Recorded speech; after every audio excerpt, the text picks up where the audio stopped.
From Illinois Public Media News, this is 217 Today. I'm Steve Mork, in for Kimberly Schofield. It's Monday, February 16th. Coming up, 4 Republican candidates have thrown their hats in the ring to challenge two-term Governor JB Pritzker in November.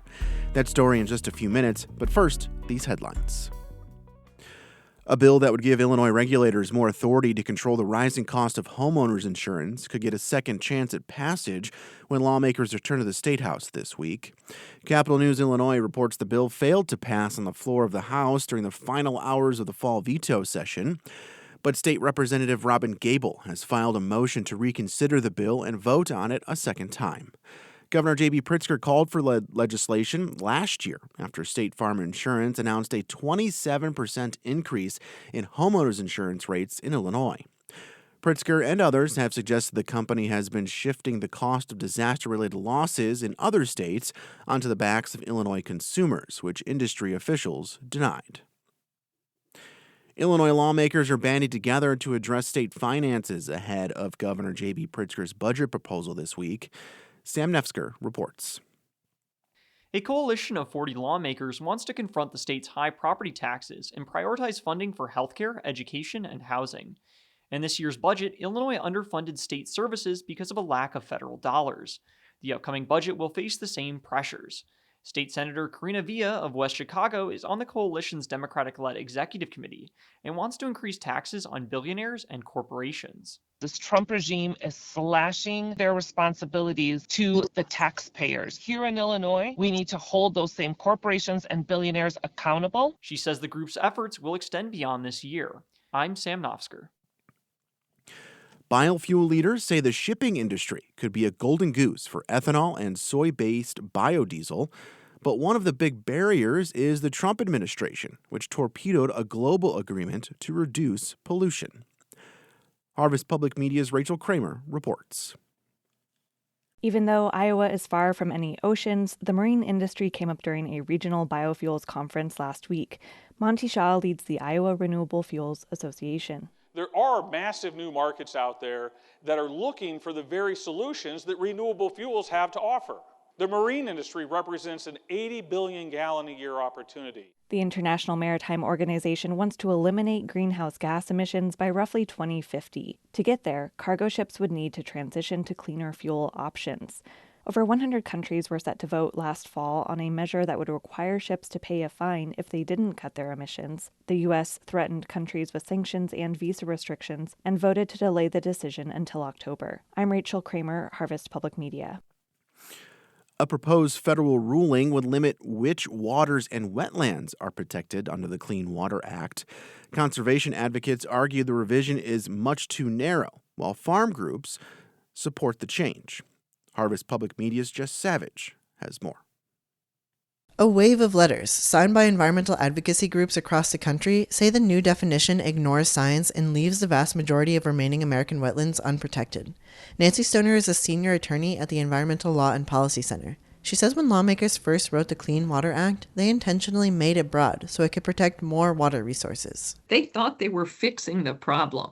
And if you went back to the members of Congress from 1972 and you said, we just decided most of the waters in the United States are actually not protected by the Clean Water Act, I think they would be appalled. Some farm advocacy groups like the American Farm Bureau Federation praise the redefinition, saying it offers needed clarity to farmers about whether parts of their fields should be considered protected wetlands. For Harvest Public Media, I'm Jess Savage.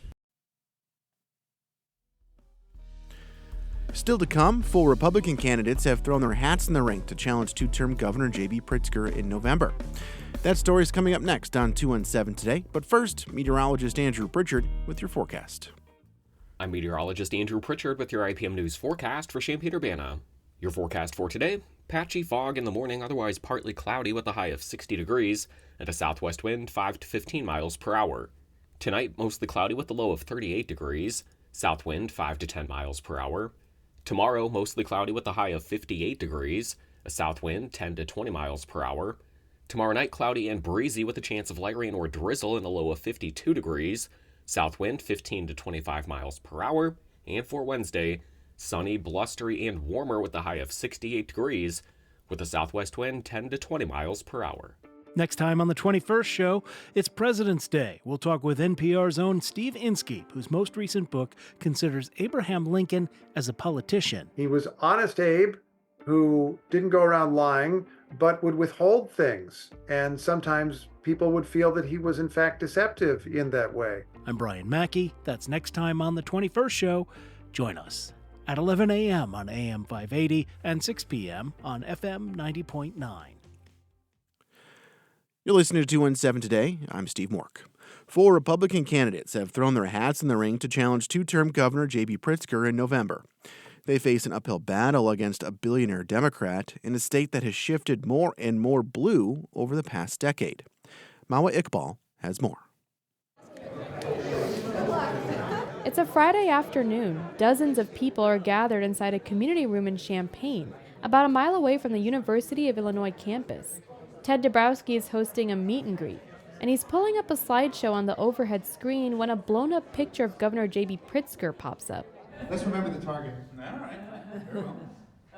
Very well. Dabrowski is the former president of conservative think tank WirePoints. He's been following Illinois' economic policies for at least 15 years, and he says Pritzker has made the state too expensive for people. We should be leading the country in economic growth, in job creation, in wage growth, population, and we're not. We're a bottom 5 state. Census data from the last year shows Illinois has seen population growth over the past few years. Before Dabrowski goes up against Pritzker, he has to contend with 3 other candidates who have also been campaigning on similar issues. Here they all are. Just new taxes upon new taxes. We're the highest property taxes in the country. They can't pay any more rent. Real estate taxes go up. They're taxing your taxes. It's a crowded GOP primary field that faces a tall task in flipping Illinois' executive mansion red in November. The last time a Republican won statewide office was former Governor Bruce Rauner in 2014. And suburban counties that were once Republican strongholds are now won handily by Democrats, like DuPage County, where 2-term Sheriff James Mendrick was the first to jump in the race a year ago. He says working as a cop for 30 years in the Chicagoland area has earned him a positive reputation with Democrats, even in Chicago's inner city. I laugh because I'm the only white guy out there, and I'm like, my opponents will never come out here. No, this is all mine. Video gaming mogul Rick Heidner, who's neck and neck in the fundraising lead with Dabrowski, says residents, no matter their party, just want to feel safe again. I kept seeing all this harm that was happening in our state, all these people that are getting hurt, killed, raped, beaten, and none of it makes any sense to me. That may be his pitch to voters, but research from the University of Chicago shows that violent crime has plummeted across the U.S. and in Chicago, where most of the candidates hail from, except for one, Darren Bailey. His name is probably more familiar to the state's electorate because of his losing bid to unseat Pritzker back in 2022. I want to pay for it. We'll go outside and give you some signs and take pictures. The downstate farmer paid a visit in January to a local coffee stand in Verdon, about a 20-minute drive from Springfield. The town has a little over 3,000 people in it. The future of this small business here, it depends on one thing to grow, and that is that we fire JB Pritzker this November. Are you on board with me for that? Pritzker's campaign has wasted no time painting Bailey as, quote, too MAGA for Illinois. He's also lost key support from conservative megadonor Dick Uihlein, who's backing Ted Dabrowski this time around.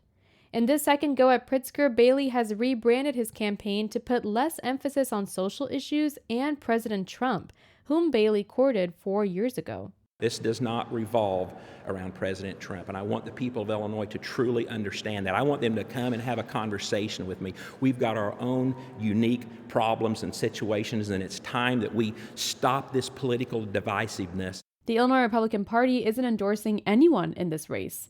The winner will likely duke it out with the heavily favored incumbent, who is expected to emerge from his own primary unscathed, with sights set on becoming one of the state's longest-serving governors. I'm Mawa Iqbal. That's it for today. 217 Today is produced by Juliana Means. Reporting today contributed by Sam Nefsker, Mawa Iqbal, Rachel Kramer, Jess Savage, and Peter Hancock. Music by the Kilbourne Alley Blues Band. Reginald Hardwick is our news director. I'm Steve Mork in for Kimberly Schofield. 217 Today is a production of Illinois Public Media. Thanks Thanks for listening, stay safe, and we'll talk to you again tomorrow.